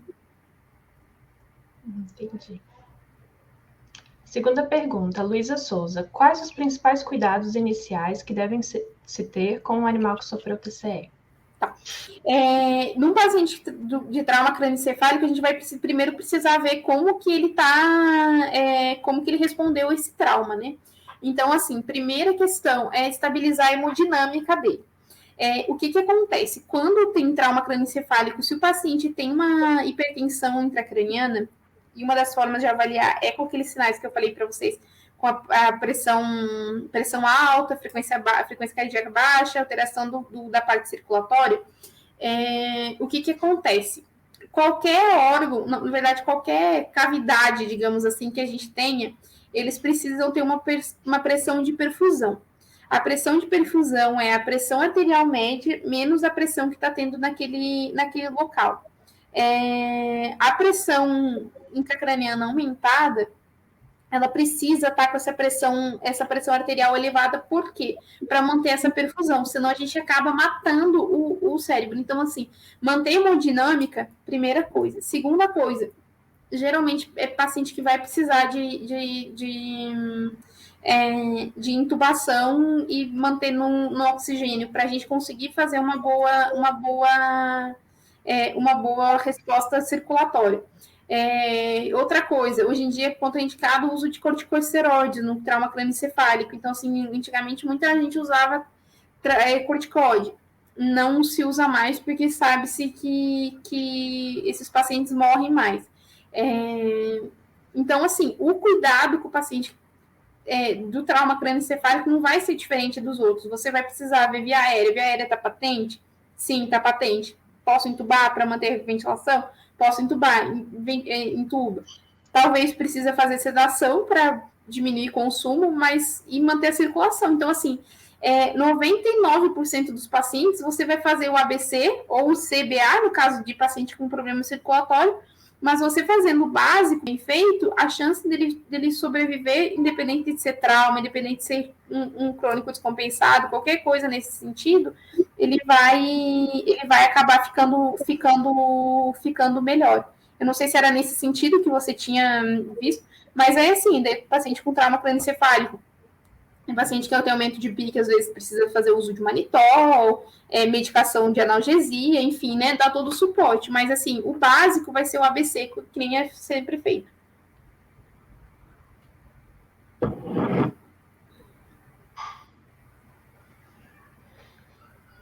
A terceira pergunta da Clarice: é muito comum acontecer de o tutor negar algum tipo de atendimento, procedimento essencial? Como lidar? Assim, não é muito comum, mas acontece com uma frequência e nos deixa bem... É uma situação bem embaraçosa que a gente não está preparado para viver. A gente não sai da veterinária preparado para viver com esse tipo de situação. O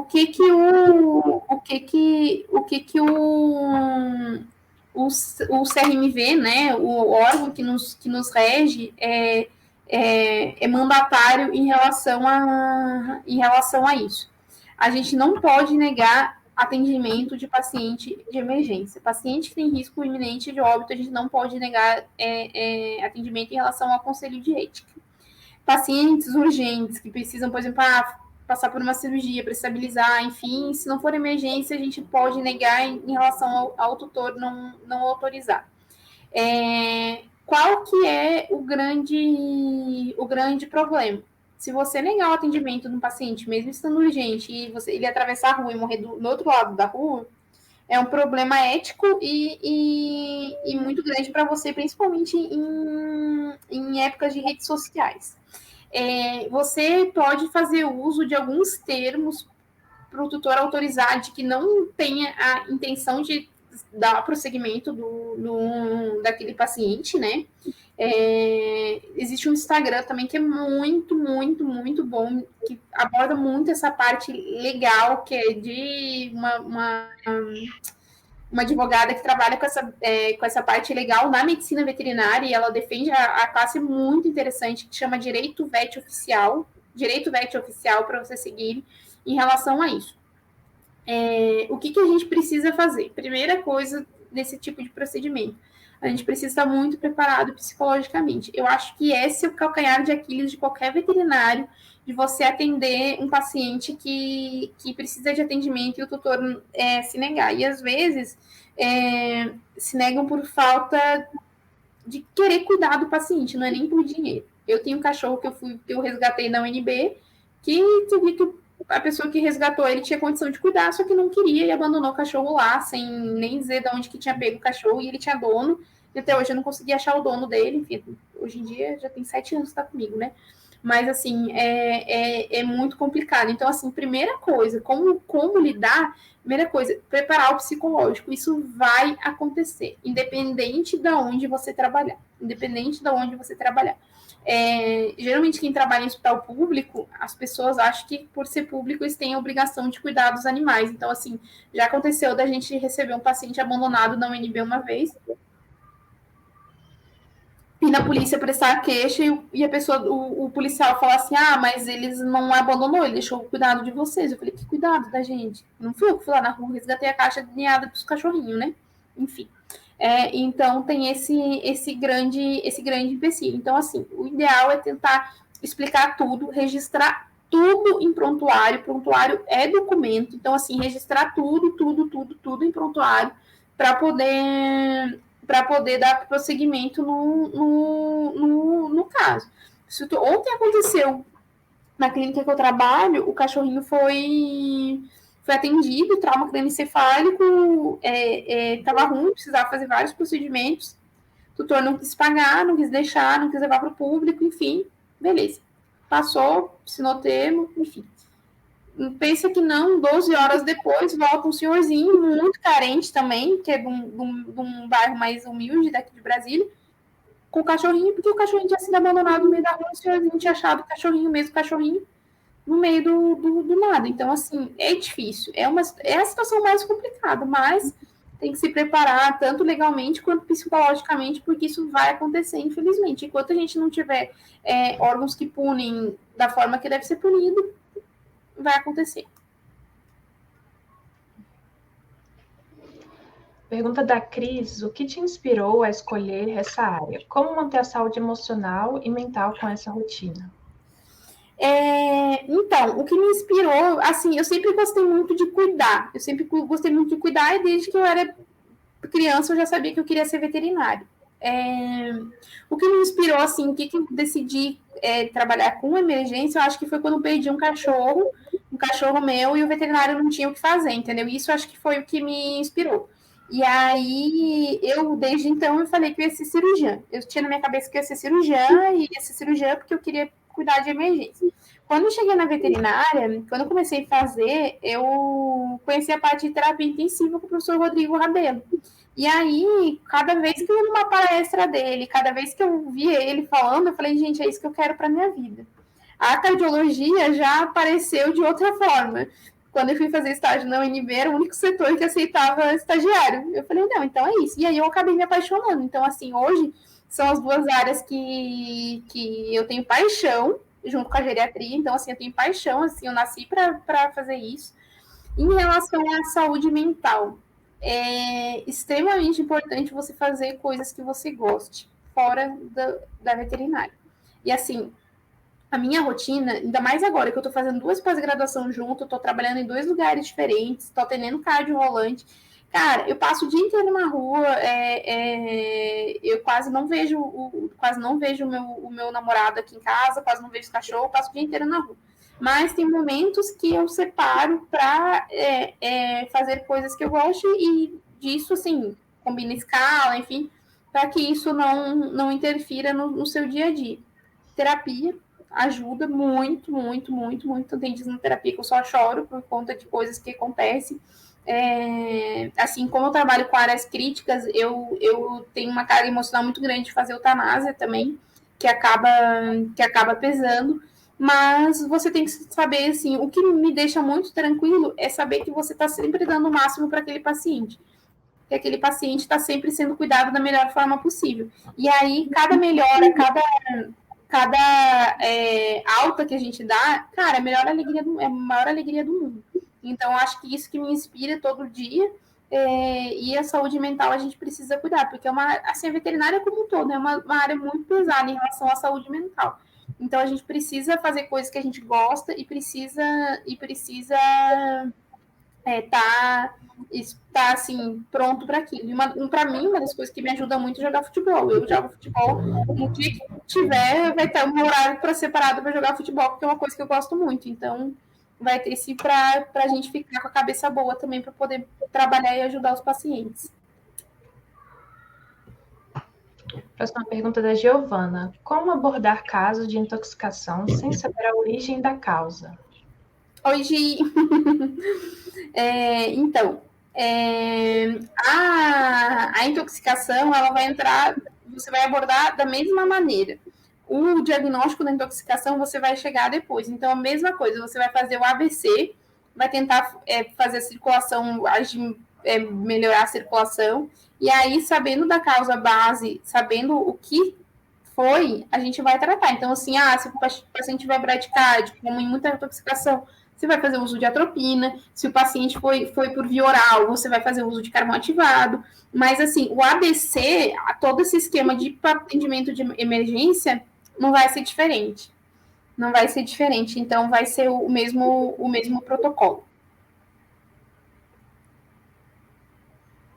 Pergunta da Larissa. Quando chega um caso com suspeita de envenenamento, qual o protocolo que vocês seguem? É muito difícil obter o estudo, por exemplo?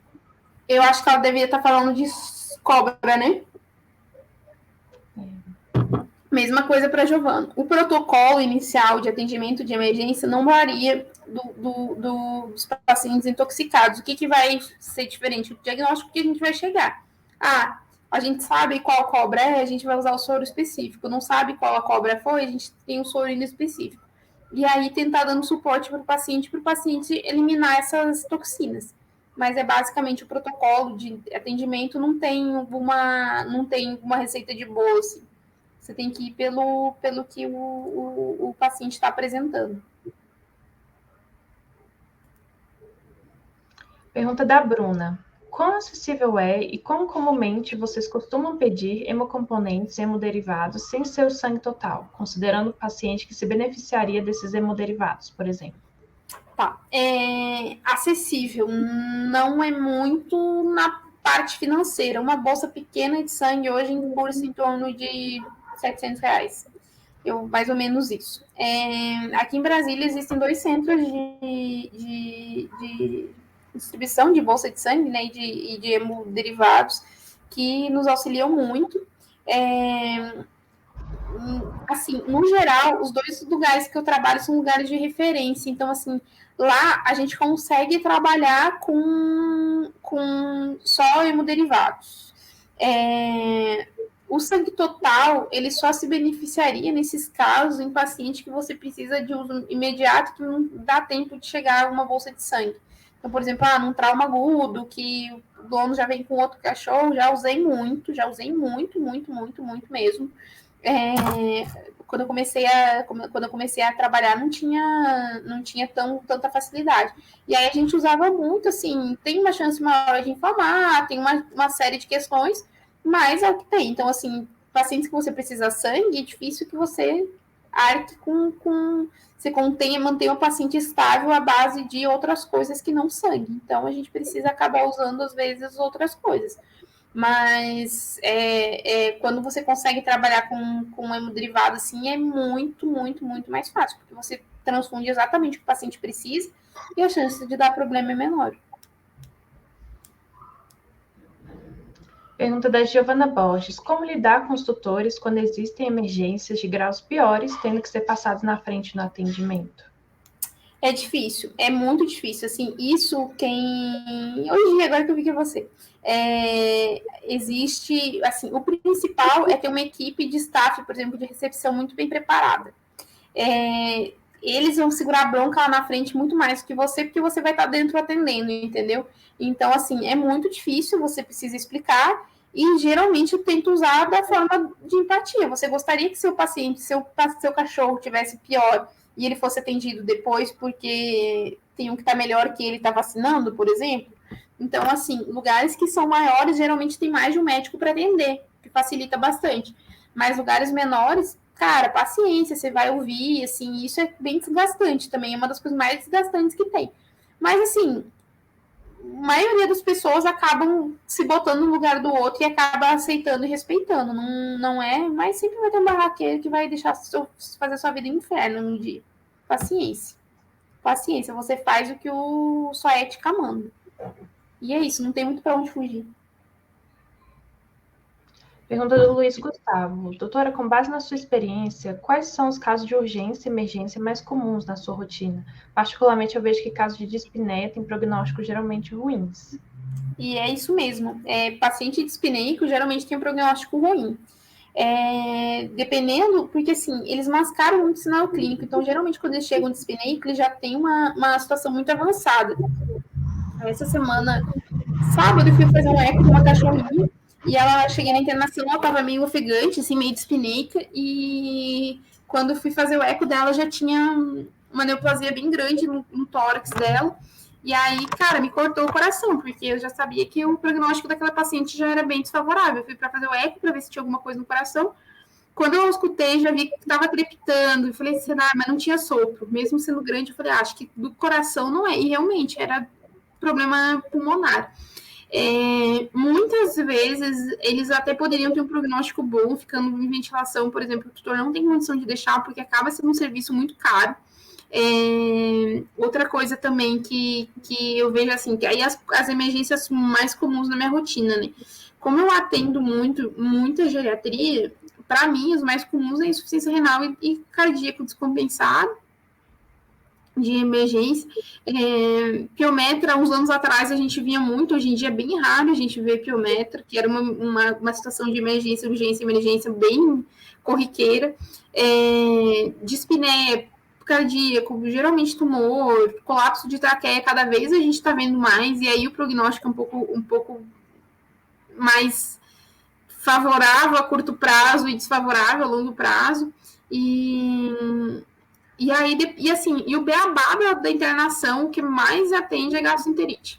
Gastroenterite, dependente da causa, pancreatite, curto estranho, verminose, parvo, aí é o beabá da nossa internação. Se você abrir agora os meus pacientes internados lá, pode saber que pelo menos 20% da minha internação é gastroenterite. Outra pergunta da Giovana é: utilizar fármacos analgésicos faz parte da primeira abordagem? Gi, vai fazer parte da primeira abordagem se o paciente não for um paciente de urgência e estiver em parada, né? Aí sim vai fazer parte da primeira abordagem, porque geralmente você só vai conseguir estabilizar se o paciente tiver estabilizado. Se não vai conseguir estabilizar. Por exemplo, que nem eu falei, paciente com dificuldade respiratória. Paciente com dificuldade respiratória, dificilmente você consiga estabilizar sem fazer uma analgesia bem feita e um sedativo bem feito, um ansiolítico bem feito, porque eles vão ter um nível de ansiedade muito grande.